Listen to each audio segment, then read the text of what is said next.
Welcome back. This is The Sit Down, and I'm joined by Grammy Award-winning singer-songwriter Rob Thomas, lead singer of Matchbox 20, whose new single is One Less Day Dying Young. Good morning. How you doing? Good, man. How are you doing? It's a sit down, but it's more like the get down. Am I right? Oh, you like that? Oh, very nice. You like that? You like that bass line there? I do. A little funky music. It was a little too funky for me in the morning. It was good. It's good. We're waking you up. Question for you. You've got this new single. One Less Day is a new single off an upcoming album, Chip Tooth Smile. Yeah. What can we expect from this album? It's kind of it's very autobiographical, as in songs. But hopefully, the idea is that you make songs about you, but they're songs that other people can relate to. They're not just nobody cares about what the hell I'm going through. But I think it's also, we wrapped it up in kind of an 80s package. Okay. So it's kind of like me and Butch Walker, who produced this, we kind of took all of our favorite little pieces of the 80s, everything from, the Foreigners of the world and the Cutting Crews of the world to the George Michaels and Big Country and Phil Collins, and we kind of put it all together into this one little, amalgamation of stuff. Is that music that kind of influenced you growing up? Yeah, I mean, I went to high school so I was like a freshman in '87. So like everything up till then, I was just a child of the '80s, but also like '80s radio. Mm-hmm. So like if you grew up, you were beholden to whatever it is your mother was listening to in the car rides. Mm-hmm. Right. So like I was just eat up with late '70s, early '80s, everything from Fleetwood Mac to all these '80s artists that we're talking about. Uh-huh. So that was kind of always ingrained in me, I think. That's fantastic. I gotta ask the smile. Is it your smile? Do you have a chip tooth? Yeah. There it is. Yeah, it used to be worse. When I was like 19 years old, I was slam dancing. That just tells you how long ago this was. And it got really knocked bad. And when I met my wife, she wouldn't let me fix it. She liked it. She said it was part of my personality. So we called it my chip tooth smile. I like it. I had one, but I got it capped. Right. So let me ask you this. You're like so famous. So famous. You've done so much. I can't even believe I'm talking to you right now. I can't believe it either. But you had a rough childhood. Are you delving into that for this album? I mean, you had a tough childhood in Florida, and Matchbox 20 almost didn't happen. Yeah. I mean, and I think for parts of it, like when I first started out, that was all my history was, and that defined me to some degree. And there was a lot about, that was informed what I did by the fact that I used to, spent years hitchhiking around the country or sleeping on park benches or like not having a place to live. Mm-hmm. I think that, now I've been rewriting my narrative over the last 20 years.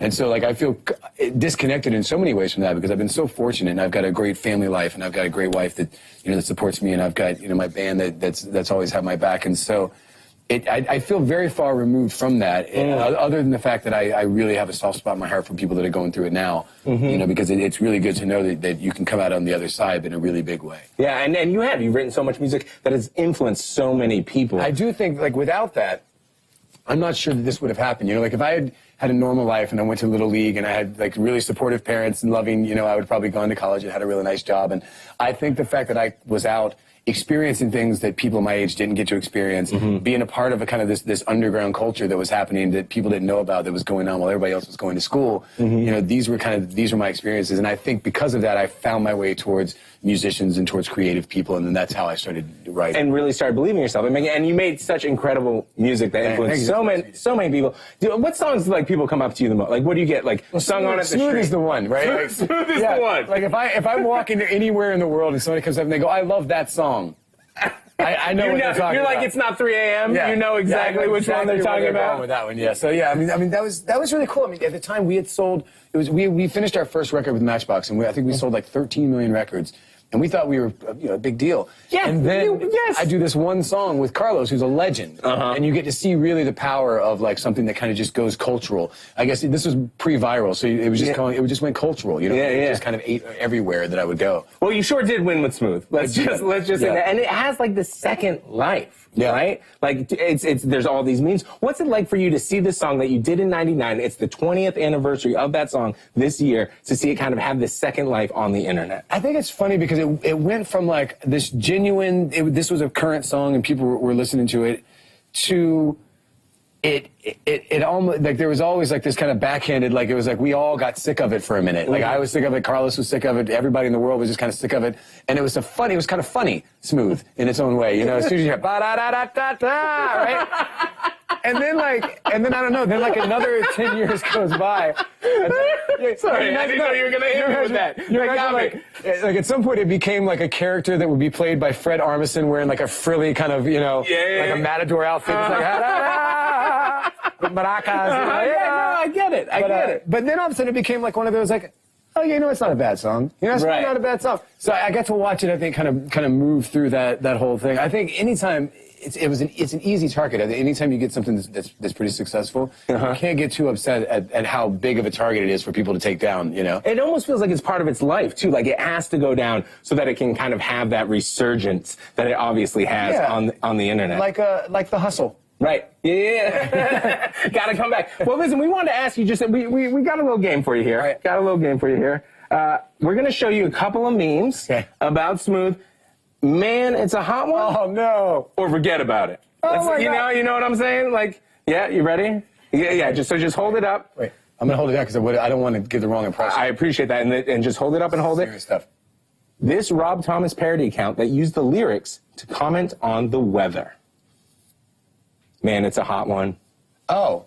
Now I get what you're saying.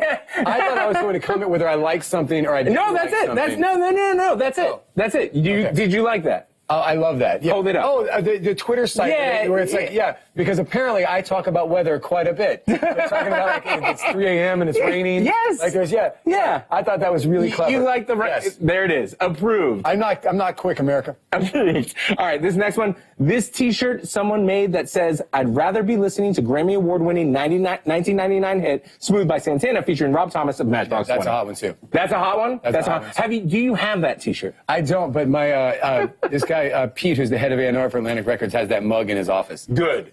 Somebody should get you that T-shirt. I think if you took a photo of yourself in that T-shirt, it would maybe break the internet. I do feel bad for the person that those are the only two options. Like whatever they're doing right now and listening to that song, because you could record that song and listen to it at a later date and maybe do something better and more productive with your time. Be productive with your time. Also a hot one. All right, this last one. This poster. 5 tips for smoother things.